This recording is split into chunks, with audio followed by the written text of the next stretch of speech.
ఈ మాటలు సాక్షాత్ బాబా చెప్పినవి. ఈ మాటల అంతరార్థం ఆయన బాల్యంలో జరిగింది నిజంగా వెళ్ళి చేశాడని కాదు. ఇక్కడ అది కన్ఫర్మ్ చేసుకుని వెళ్ళిపోతే అది అజ్ఞానం. అంటే ఏ పనైనా సరే శ్రద్ధగా చేయాలి, అప్పుడు భగవంతుడు మెచ్చుకుంటాడు. భగవద్గీతలో శ్రీకృష్ణ పరమాత్ముడు చెప్పినట్లు అశ్రద్ధాన పురుష ధర్మశాస్య పరంతప అప్రాప్య మాం నివర్తంతే మృత్యు సంసార వర్తని. ఈ మానవ జన్మ ఎత్తిన తర్వాత నువ్వు చేసే ప్రతి కర్తవ్య కర్మ అది దైవికము, అంటే లౌకికము అలౌకికము ఏదైనా ఆధ్యాత్మికము ఏ కర్మ అయినా సరే శ్రద్ధాభక్తులతో చెయ్యాలి.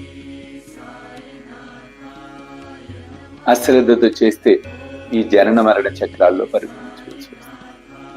ముక్తి మోక్షమన్న దరిదాపుల్లో కూడా